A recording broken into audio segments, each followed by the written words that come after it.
안녕하십니까. 오늘은 좀 내가 가지고 있는 착각 시리즈 중에서 첫 번째, 여러 가지 착각이 있는데, 그 중에서 한 가지를 가지고 새해 인사를 드리게 됐습니다.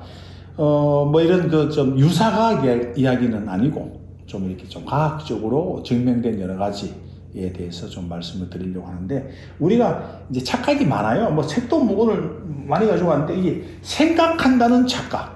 우리가 이 생각한다는 게 착각이거든요. 근데 이게 아마 동의하시기 어려울 거예요. 우리가 지금 생각한다는 게 이게 착각이라고? 이렇게 하는데, 생각한다는 것도 착각이고요. 착각이 많습니다. 나라는 착각. 이런 책도 있고.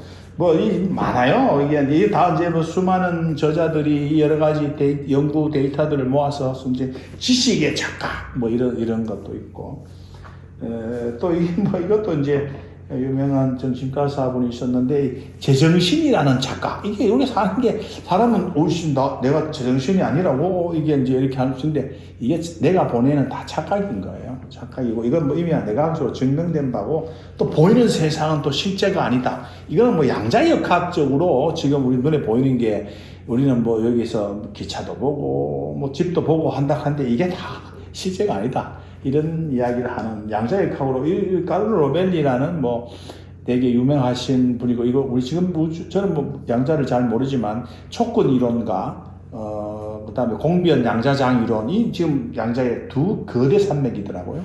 산맥인데, 그 중에 하나인 그 공변 양자장 이론을 하는 그 로벨리라는 분이 이제 이런 이야기를 하고, 또 인지과학에서도 이제 생각에 대한 생각, 이런 책, 이분도 데이비드 데니엘 카너먼, 이 사람도 노벨상을 받으신 분이에요. 이게 우리가 인지가 얼마나 엉터리인지 아느냐, 인지 편향에 대한 이야기를 수도 없이 하고 있는, 이런 여러 가지가 있는데, 오늘 첫 번째, 시리즈 중에서 이런 좀 여러 가지 이제 논문이나 책들에서 이제 증명된 이야기들, 근데 우리가 수많은 이제 편향과 착각이 있는데, 그 중에서 오늘은 생각대로 미래가 될 것이다.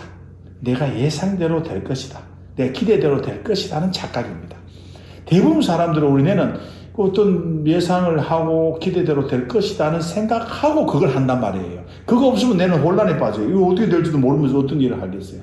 그래서 그런 것들을 하고 있는데, 실제로는 예상대로 안 된단 말이에요. 예상대로 되는 게 어디 있어요. 그래서 우리가 한 가지 예를 들어서 여행을 간다고 생각을 합시다. 잘 모르는 저 미얀마, 라오스 이런데 가면 책도 보고 해가지고 어떨 것이다 라고 생각하고 예상하고 딱 가보면 이게 전혀 다른 세상이 내가 생각한 거하고는 다르단 말이에요. 그것뿐만 아니라 우리가 남녀가 만나고 연애를 하고 결혼하는데도 내가 남편에 대해서 이럴 것이라 생각하고, 남편은 아내가 이럴 것이라고 생각하는데, 살아보면 그 본인의 예상과 기대하고는 너무 다른 게 펼쳐진단 말이에요. 그래서 우리가 이럴 것이라는, 예상대로 될 것이다, 생각대로 될 것이다는 착각. 이 착각을 우리가 내가 보내는 이 잘못된 신호. 그렇지만 또 내는 또 그렇게 해야 살아갈 수 있으니까 살라고 보내는 신호인데, 이거를 너무, 진실인 양 믿고, 그걸 했다가 안 되니까 이제 문제가 생기는 거죠. 근데 한 가지 내가 질문을 던지고 싶은 것은, 우리의 인생이 왜 내 생각대로 되어야 되는지, 왜 내 생각대로 다 되어야 된다고 생각하고 있는지, 진짜 그게 다 될까요? 내가 원하는 대로, 생각하는 대로, 내 기대한 대로, 예상한 대로 다 되냐고요. 그런데 우리 꼭 그걸 될 거라고 생각한다고. 좋은 대학에 들어가는 것도 예상을 하고 기대를 하지 좀 좋은 대학에 들어가고 싶다고 들어가는 것도 아니고, 안 된단 말이에요. 그래서 내가 생각한 대로 안 되는 게 인생이다. 요걸 우리가 좀 전제를 두고 시작을 해야 될 것 같아요. 그래서 우리가 이제 뜻밖의 일이 생긴단 말이에요. 항상 뜻밖의 일이라는 것은 내가 이럴 거로 알았는데 그대로 안 되면 뜻밖의 일인 거예요. 그래서 여행도 이렇게 계획을 다 해가 이렇게 갔는데, 실제로 가보니까 돌발 변수가 딱 생겼다. 뜻밖의 일이 딱 생기면 이제 짜증이 나는 거예요. 자기 계획을 했는데 계획대로 안 되니까 얼마나 싫겠어요. 이제 그런 일들이 생긴단 말이에요. 그런 일들이 생기는 이유는, 내가 그렇게 예상하고 기대했는데 기대한 대로 안 되면 화가 나는 거예요. 짜증이 나고. 그런데 내가 기대한 대로 되면 이게 뭐 잘 된 일이 되는 거예요. 그런데 그래서 만약에 기대를 전혀 안 하면 어떻게 되겠어요? 만약에 뭐 내가 라오스에 갔다, 미얀마에 갔다, 뭐 어떤 날 미국에 갔다, 예상을 안 하고 갔다고 하면, 와, 이건 내가 이렇게 생각하고 갔는데, 이게 왜 이래 되지? 짜증이 나는 게 아니라, 예상을 안 했으니까, 이 사람들은 밥을 이렇게 드시는구나. 이 사람들은 빨래 이래 하는구나. 이 사람들은 교통수단이 막 이렇네. 그냥 그거 사실을 우리가 알게 되는데, 기대를 하는 순간에 그 기대대로 안 되면 우리가 절망하게 되고 짜증이 나게 되고 한단 말이에요. 그래서 우리는 기본적으로 이 내 뜻대로 되겠다는 이 착각 속에서 못 빠져나오기 때문에 항상 실망하게 되고 짜증나게 되고 막 그 기대대로 예상대로 되려고 막 노력하게 되고. 근데 만약에 우리가 여행을 조금 전에 말씀드린 여행 간 것처럼 그냥 내가 가서 기대하지 않고 있는 그대로 이 사람들은 뭐 이렇게 사네 라고 한다면 과연 우리가 실망과 절망이 있을까? 언제나 실망과 절망은 기대했기 때문에 남편에 대해서 기대했는데 기대대로 안 하니까 그 남편이 미운 거라고. 다른 사람도 마찬가지라고. 나는 저 사람이 이렇게 해줄 거라고 기대했는데 그래 안 하니까 화가 나는 거거든. 그 기대가 없어지면 안 할 일이 없어요. 저 사람 이상하게 저래 하는구나가 되는 이런 현상이 되는데 이제 우리가 항상 기대하는 게 문제다. 그런데 만약에 뭐 기대 안 하면 제일 좋은 건데 이거는 이제 뭐 조금 더 성숙한 삶에서 가는 건데 우리가 기대 안 하고 살 수가 없단 말이에요. 지금 우리가 일상적인 생활에 기대하고 예상도 하고 했는데 이게 뜻밖의 일이 항상 생긴다는 것은 우리가 내가 진화적으로 오랜 세월을 살아오면서 보내준 신호란 말이에요. 그걸 우리가 인식해야 된다 이 말입니다. 예를 들면 뜻밖의 일이 생긴다는 것은 내가 어떤 신호를 보내주는가 하면 지금이 변화할 때다. 지금이 변화할 때다. 네가 기대했던 것을 계속 밀고 나가는 것이 아니라 변화해야 된다라는 신호라고요. 근데 그 신호를 우리 진화 과정에서 우리가 얻은 그 신호를 받아들이지 않고 끊임없이 자기가 기대했는 거에 계속 집착하고 계속 그래야 돼야 된다고 밀고 나가고 있는 거예요. 그러니까 이제 문제가 생기는 거예요.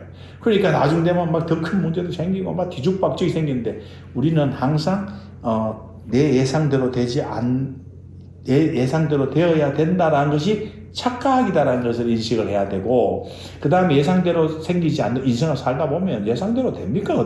그런 게 생기면, 지금은 변화할 때구나. 내가 이 길로 가는 것이 아니구나라는 변화할 때를 알아차려야 된다. 그걸 알아차리지 못하고 계속 그놈을 붙들고 가면 이제 문제가 생긴단 말이에요. 우리가 뜻밖의 일이라는 건 항상 생기는데, 우리가 이 뜻밖의 일에 이런 데가 재밌는 그 인도의 우화가 있단 말이에요. 인도 우화가 어떤 게 있는가 하면 어떤 스승하고 제자가 이제 길을 가다가 이제 날이 저물어서 하룻밤 묵게 됐어요. 묵게 돼가지고 보니까 뭐 너무 가난한 집에 이제 묵어야 되는데 좀 미안하기도 하고 그렇지만 밤이 늦어서 할 수 없어서 이제 들어갔단 말이에요. 들어가서 우리 할 번 묵었으면 좋겠다. 그러니까 집주인이 기꺼이 묵어라. 그 대신 우리 집은 대접할 게 없다. 그런데 보니까 우리 집에 있는 재산이라고 저 바깥에 매에 있는 암소 한 마리 있는데 그 암소에서 나오는 젖으로 우리가 먹고 그 젖을 가지고 또 치즈를 만들어서 먹고 뭐 그거 외에는 우리가 근근히 살아간다. 그래 우리가 대접할 수 있는 거는 막 그런 뭐 우유 한 컵, 치즈 하나밖에 없다. 그래도 괜찮겠냐? 그러니까 이 나이 많은 스승과 제자가 아이고 너무 감사한 일이죠. 그래서 이제 하룻밤 묵고 이제 잘 묵고 이제 나왔단 말이에요. 묵고 이제 고맙다고 인사하고 가다가 그 스승이 그 자기 제자한테 네가 몰래 그 집에 지금 가서 그 암소 한 마리를 몰고 나와가지고 절벽에서 밀어보라. 이렇게 한 거예요. 그러니까 이 제자가 아니 스승님 그건 너무하지 않아요? 우리한테 저렇게 없이 가난한 살림 속에서도 우리한테 그렇게 호의를 베푼 사람의 단 하나밖에 없는 생계수단 거기에서 나오는 젖 짜가지고 치즈하고 이 먹고 사는 그거를 절벽에 밀으라고요? 이게 말이 안 되지 않느냐? 그러니까 스승이 군말하지 말고 가서 밀어서 제거해라 하는 거. 그래서 이 스승의 말이 좀 이상하고도 했지만 어쩔 수 없이 시킨 대로 해가지고 몰래 가서 외양간에 맨 소를 이제 끌고 나와 절벽에 밀어붙단 말이에요. 굉장히 양심의 가책이 있는데 스승이 왜 그랬는지 답을 안 해주는 거예요. 어쩔 수 없이 그냥 뭐 그러고 왔어. 그러고 난 다음에 한 1년인가 1년 반쯤 지난 다음에 그 길을 그 제자 혼자 가게 된 거예요. 그래서 이제 내가 가서 사죄를 해야 되겠다. 내가 스승의 그 명을 어기지 못해서 했는데 내가 너무 미안하게 생각한다고 이제 사죄를 해야 돼. 양심의 가책이 너무 많다. 해서 이제 그 집을 찾았는데 그 집을 잘 못 찾겠는 거예요. 분명히 여기에 다 쓰러져 가는 움막이 있었는데 너무 좋은 집이 하나 서 있는 거야. 이게 어떻게 된 일이지? 그래서 이제 문을 열고 이제 들어갔단 말이야. 들어가니까 이 사람은 한눈에 알아보겠어요. 옛날에 먹었던 그 주인인데 이 사람은 이제 주인은 이제 나그네 한 명이었으니까 잘 몰라. 그래서 누구시냐고. 그러니까 이 옛날에 우리가 가난했을 때 묵었던 그 제자인데 그분이 틀림없는 것 같은데 만나까지 맞대. 그래서 내가 그 소를 밀은 사람이다. 내가 너무나 죄송해서 사과하려고 왔다. 이러니까 그 사람이 하는 이야기가 사과할 필요가 없다. 그 소가 아침 자고 일어나니까 소가 없어졌더래. 자기 생계를 소가 없어져서 이제 가족이 비상이 걸린 거야. 비상이 걸려서 뭐라도 해야 먹고 살아야 되는 거야. 그래서 막 산도 개간하고 약초도 심어야 돼. 어제 굶어 죽게 생겼단 말이야. 그래서 이제 하다가 보니까 오늘 돈을 너무 많이 벌었다 이야기를 하더래. 그때서야 이 제자가 아는 거예요. 스승의 깊은 뜻을. 그러니까 우리가 이렇게 그저 건건히 살아가면서 그냥 내일 또 젖을 짜고 그냥 내일 또 치즈를 만들 거라고 예상하고 기대하고 살아간다고. 그런데 이 예상하고 기대하고 살아가는 게 돌발 변수가 생긴단 말이에요. 뜻하지 않는 암소를 잃어버리는 일. 이건 우리가 변화할 때다. 이건 우리가 변화해야 될 때라는 신호라고. 그게 우리한테 엄청난 축복을 안겨다 준단 말이에요. 그래서 올해는 여러분들도 실제로 그저 우리가 하고 있는 그냥 변하지 않을 것 같은 이 생각, 매일 그냥 회사 가고 매일 뭘 하고 하는 이거에서 우리가 얽매여서 오히려 우리가 변화를 하지 못하고 그냥 그렇게 살아가는 게 아닌가. 혹은 우리가 우리한테 닥친 고난들, 고통들, 왜 내한테 이런 불행한 일이 생겼지라고 불평만 할 게 아니라 지금 여러분의 삶을 바꾸라는 신호라는 것을 깨닫고 여러분 삶을 올해는 좀 새로 살아보시는 게 어떨까라는 말씀에서 이 말씀을 드렸고요. 근데 유명한 저 피아니스트가 있었어요. 그런데 내가 잘 모르지만 그분이 굉장히 세계적으로 유명한 피아니스트라고. 그런 날 어느 날 뭘 하다가 엄지손가락을 다친 거예요. 베인 거예요. 이 실화야. 위에 앞에 있는 소 이야기는 이제 우하고, 이건 실화로 이 손을 베었는데, 뭐 손이 베었으니까 치료하고 소독하고 하면 낫겠지라고 했는데, 점점 더 골무 잘 안 낫는 거예요. 그래서 이제 또 하고 했는데도 안 나아요. 점점 나빠져서 이제 할 수 없이 병원에 갔는데, 이게 이제 굉장히 유명한 피아니스트인데, 이제 걱정이 되는 거예요. 이게 안 나니까. 그래서 병원에 가보니까, 이게 뼈가 변형이 됐다. 그래서 수술을 해야 된다. 그로부터 2번인가 3번을 수술을 받습니다, 이분이. 그래가지고 이분이 이 멘붕이 와서 전혀 뜻하지 않는 일이 생긴 거야. 내 인생에서 손에 칼이 비가지고 이게 생길 거라는 예상도 못했고 기대도 못한 일이었는데 이게 생긴 거예요. 그때 이 사람이 깨달아요. 내가 피아노를 이렇게 세계적인 피아니스트였지만 이 피아노를 이제 못 치는 거예요. 피아노를 못 치고 수술을 하고 있었으니까 기부스도 하고 있었고 이렇게 했죠. 이런 상태에서 생각을 한 게 뭔가 하면 도대체 이 바라는 사람은 작곡가는 무슨 뜻으로 이 곡을 썼을까? 지금까지 생각을 안 해본 거예요. 그냥 그 악보에 대해서 연주를 했는데 이제는 작가의 의도가 알고 싶은 거예요. 도대체 어떤 의미로 뭘 해야 되는지 해서 그걸 생각하기 시작한 거예요. 그러고 난 다음에 몇 번의 이제 수술을 마치고 난 다음에 연주를 하기 시작을 했어요. 연주를 하기 시작했는데 그 연주가 빌보드 차트 15주간 진입하는 기염을 통하는 거예요. 왜? 이제는 완벽한 연주를 하는 것이 아니라 그 바하의 이 상황에서 어떤 심정이었으며 어떤 감정이었으며 이 모든 것에 대한 이제는 생각이 달라진 거예요. 그래서 이분은 전형적으로 뜻밖의 상황이 생겼을 때 자기의 삶을 변화하는 계기로 삼았던 중요한 예가 되는 겁니다. 그래서 우리가 어떤 일이 문제가 생기면 그 문제를 고통이다, 고난이다, 왜 내 생각대로 안 된다라고 생각을 안 해야 된다고. 그것은 변화할 때라는 것을 알아야 되고, 두 번째 우리가 알아야 되는 건 뭔가 하면 누구나 그런 문제를 다 안고 산다. 나만의 문제가 아니다. 그래서 그런 이야기를 하더라고요. 누구나 등 뒤에 하나씩 다 써붙이고 산대요. 그리고 앞을 보고 있으니까 안 보이는 거지. 뭔가 하면 나는 일자리를 잃었어요. 혹은 뭐 우리가 차 타고 가면서도 알 수 있잖아요. 차 타고 가면서 뭐 예를 들어서 금방 배웠어요. 뭐 나도 무서워요. 뭐 이렇게. 그러면 그 사람이 약간의 실수를 하더라도 우리는 그걸 이해를 한다고. 근데 만약에 어떤 사람이 앞은 안 보이지만 그 뒷면에 써붙여놓은 우리는 알 수 없지만 나는 일자리를 잃었어요. 방금 이별을 당했어요. 지금 실직했어요. 먹고 살 길이 없어요. 이런 등에 써붙인 걸 우리가 이해한다면 상대방이 막 비난하고 하지 않을 거라는 이야기. 누구나 등 뒤에 그런 거 하나씩은 다 써붙이고 산다. 나도 내 등 뒤에 하나씩을 써붙이고 있다. 나만 지금 내가 실직해서 힘든 건 아니다. 남들도 써붙이고 살고 있다. 라는 것들을 우리가 이해할 필요가 있어요. 그래서 어느 날 이건 책에서 읽은 이야기인데 어떤 사람이 애가 두 명이 어린 애가 초등학교 1학년 전에 어떤 그런 애가 이제 차에서 버스를 타고 가는데 막 너무 막 이렇게 앞 좌석에 갔다가 뒷 좌석에 막 넘어오고 막 너무 시끄럽게 하는 거예요. 그래서 많은 사람들이 아버지가 이제 애 둘을 데리고 가고 있었는데 많은 사람들이 마음이 불편했던 거예요. 아니 불편해서 근데 저 어른은 좀 이야기를 하지 아버지가 교육을 저 시키면 되냐 애가 저렇게 많은 사람들이 피해를 주는데 그래도 뭐 애니까 아이고 뭐 좀 이해하자라고 생각하고 있었는데 이게 이제 계속 그렇게 시끄럽게 떠들고 막 천진난만하잖아. 애들 얼마나 저끼리 막 웃고 까불고 하니까 이제 한 사람이 이제 보다 못해서 아버지한테 간 거예요. 아버지한테 당신 좀 너무한 거 아니냐. 애한테 하면 이 여러 가지 많은 사람한테 모였으면 이야기를 해줘야 될 거 아니냐. 그 해줬는데 이게 당신은 너무 방치하는 거 아니냐. 하니까 죄송하다. 나도 애한테 지금 어떻게 말해야 될지 생각 중에 있다. 뭔가 하면 며칠 전에 자기 부인이 애 엄마가 지방에 친정에 갔다.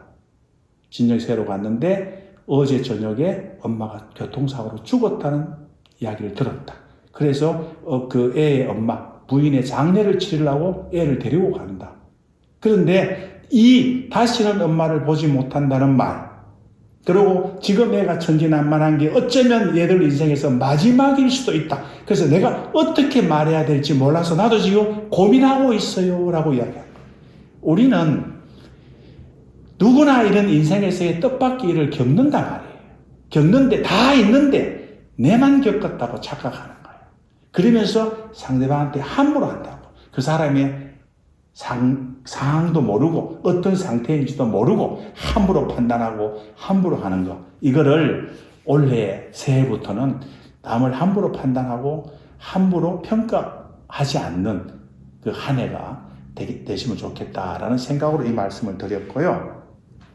이제 우리가 좀 이제 재미있는 이야기를 하나 들려드리는데 오늘 이제 이 이야기가 제일 재미있는 이야기인데 장자의 지리소 이야기를 하려고 합니다.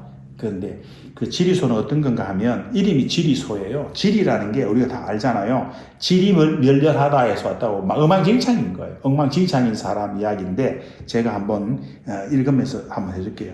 그 지리소라는 사람은 턱이 아래 배꼽에 내려와서 다 구부러져 있는 거예요. 곱추예요, 곱추. 그래서 척추장애 환자죠. 내려와 있고 어깨는 정수리보다 높고 완전히 이렇게 들리고 턱은 막 이 배꼽에 딱 붙어 있고 목덜미의 뼈가 하늘을 가리키고 오장의 경어는 위를 향하고 이게 완전 거꾸로 뒤집힌 상태를 말하는 거예요. 두 넓적다리의 뼈가 이 갈비뼈에 붙어 있고 그러니까 완전히 꼬꾸라져 가지고 막 어깨는 올라가 있고 막 이 턱은 여기 붙어 있고 막 여기 목뼈리 올라가 있는 사람이란 말이에요. 그래서 그 사람이라고 지리소라는 사람이. 여러분 상상이 가실 거예요. 어떤 장애를 가지고 있으신 분지. 하지만 그는 바느질과 빨래를 해서 자기 밥벌이를 충분히 했고 이게 꼬부라져 있으니까 빨래하고 바느질 하는 데는 탁월한 거예요. 이제 이 보통 허리가 아프면 이거 구부려 가지고 하려고 하면 허리가 아픈데 이게 본인이 구부려져 있으니까 빨래하고 이게 하는 데는 탁월한 거예요. 흠을 했고 산가지를 흔들고 그러니까 나뭇가지 산에 있는 나뭇가지를 흔들어서 쌀을 뿌리면서 점을 본 거예요. 그 점을 보니까 이런 장애가 굉장히 심한 사람이 점을 탁 치면 뭔가 신비감이 있다고. 그래서 점을 보고 그래 쳐서 10사람을 충분히 부양할 수 있었다. 자기만 먹고 사는 게 아니라고. 식구 10명을 부양했다고. 우리는 뭘 생각합니까? 나는 이래서 못하겠어. 나는 이래서 못하겠어. 집안 형편이 어려워서 공부를 못해서 학벌이 낮아서 못하겠어. 지금 장자는 신랄하게 비판하고 있는 거예요. 지리수 이야기를. 이런 사람도 자기 혼자 밥벌이 한 게 아니고 10명을 먹여 살렸는 거예요. 이 지리소는 나는 이래서 탓하지 않은 거예요. 핑계를 대지 않았단 말이에요. 그 다음에 또 보면 국가가 징병을 하려 할 때도 언제 전쟁이 나면 징병을 해야 되는데 근데 본인은 이제 불구자들에게 요 그대로 읽을 거예요. 이 불구자는 소매자락을 휘날리면서 징집하는 사람들 사이를 논의렸다. 왜? 자기는 끌려갈 일이 없는 거야. 그러니까 좀 징집하러 왔는데 오든지 말든지 소매자락 휘날리면서 당당하게 가는 거야. 이 대단한 거예요. 그 다음에 국가가 부역을 강조할 때도 강제로 노동을 시킬 때도 그런 만성질환으로 부역을 면했다.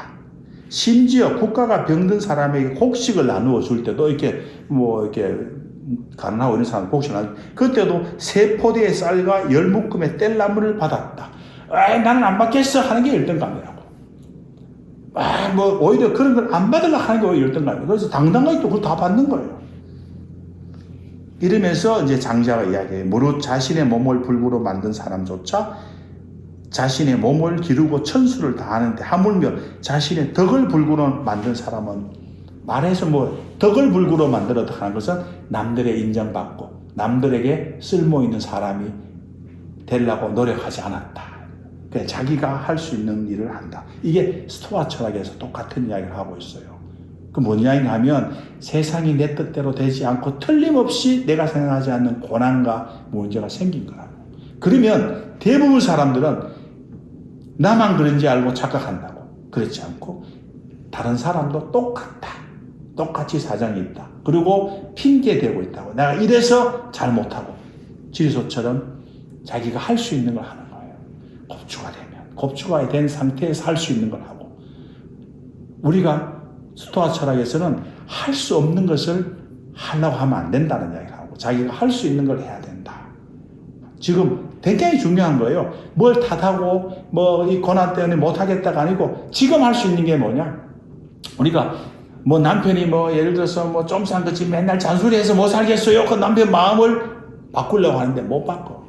상대의 마음을 어째 바꿉니까? 그 불가능한 일을 덤비고 있다고요. 내가 내 마음도 못 바꾸는데 상대 마음을 바꾼다고 말이 안 된다고. 그러면 내가 할 수 있는 건 뭐냐? 지금 내가 할 수 있는 일을 하는 거예요. 집에서 내가 할 수 있는 일. 이 지리소처럼 남편 때문에 못 죽겠어요. 남편 때문에 못 살겠어요가 아니고 내가 나는 척추가 휘어서 못 살겠어요. 이게 아니고 내가 할 수 있는 일을 하는 거예요. 이게 굉장히 중요한 이제 메시지를 주는 거예요. 그래서 이분 지리소는 자기가 장애를 가지고 있기 때문에 날 좀 도와주세요라고 말하지 않았다고. 그냥 자기가 할 수 있는 걸 한다고. 그래서 이거를 꼭 우리가 좀 생각했으면 좋겠다라는 생각을 가지고 있어요. 그래서 우리가 부러진 크레용 이야기를 많이 하잖아요. 유명한 화가는 진짜 화가는 크레용이 부러졌다고 크레용을 못 그리지 않아요. 부러진 크레용으로 그림을 그릴 수 있는 거예요.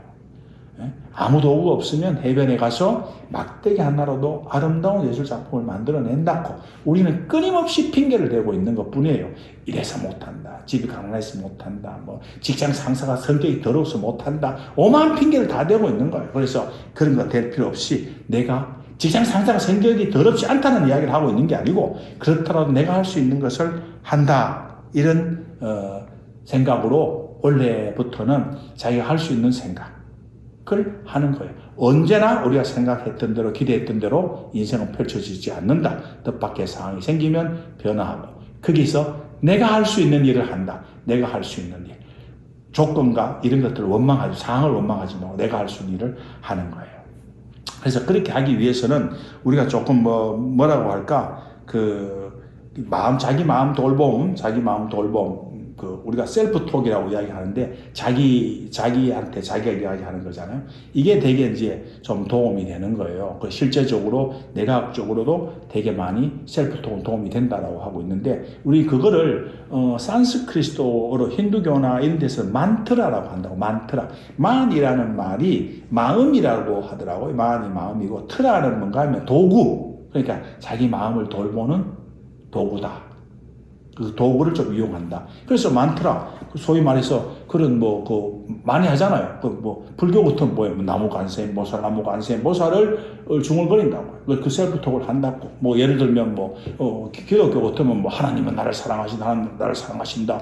이런 주문을 외우셔도 좋고, 이렇게 자기 마음을 돌볼 수 있는 만트라, 마음 도구, 주문 하나쯤은 원래는 가지고 갔으면 좋겠다라고 그래드리고 싶은 거예요. 그래서 그런 뜻밖의 일이 생겼을 때, 아까도 말씀한 인지적으로 누구나 다 있고 내가 할 수 있는 것을 한다. 그래도 불안할 거예요. 불안하면 우리가 자기 마음을 돌보는 이런 주문 정도는 하나 가지고 가자. 그래서 많은 사람들이 하는 것 중에 하나가 뭔가 하면 결국에는 모든 것은 잘 될 것이다. 이런 또 만트라도 있어요. 결국에는 모든 것이 잘 될 것이다. 지금은 잘 안 되고 엉망진창인 것처럼 보이지만 그런 만트라도 하시는 종교인들이라면 기독교나 불교에서 하는 만트라도 좋고, 또 하나 재미있는 만트라가 있어서 내가 가지고 왔는데, 그것은 결국 적당한 때 적당한 형태로 내게 올 것이다. 지금 당장 잃어버리고 안 됐더라도 그것은 결국 적당한 때에 적당한 형태로 내한테 올 것이다. 나에게 올 것이다. 이 만트라가 누가 줬는지 알아요? 누가 준 만트라인지 알아요? 석가모니 부처께서 자기 제자한테 준 만트라예요. 이거 외우고 있어라. 우리가 마음을 돌보는 이제 셀프톡, 내과학적으로 증명된 셀프톡이 만트라예요. 빌 게 없어요. 기도를 하는 거예요. 계속 하나님은 나를 사랑하신다, 하나님은 나를 사랑하신다. 나무 간생, 모살 하든지, 모든 것은 때가 되면 내한테 온다라고 하든지, 모든 것은 잘 될 거라고 하든지, 어떤 만트라든 여러분 좀, 주문을 만드셔서 셀프톡을 해야 되는데, 여기 셀프톡을 할 때 하나의, 내과학적으로 가장 효과 있는 방법은 2인칭으로 하셔야 돼요. 2인칭으로. 예를 들어서 정현이면, 성함이 정현이면, 내가 정현이라도, 정현아, 모든 것이 결국은 잘 될 거야. 정현아, 모든 것이 잘 될 거야. 이렇게 2인칭으로 해야 된다고. 나는이라는 단어보다는 2인칭으로 말하는 것이 셀프톡에서 훨씬 효과가 좋다는 것이 많은 과학적 논문에서 이야기를 하고 있으니까, 여러분들 원래는 이런 마음 돌봄에 대한 만트라 하나 만드시고, 주문 하나 만드셔서, 종교인이라면 종교적 만트라도 좋고 뭐라도 좋고 자기한테 맞는 하나 만들어서 2인칭으로 해가지고 그거를 하면서 올 1년 동안 자기 마음을 좀 잘 돌보고 그렇게 편안하게 살아가셨으면 하는 바람입니다. 새해 복 많이 받으시기 바랍니다. 고맙습니다.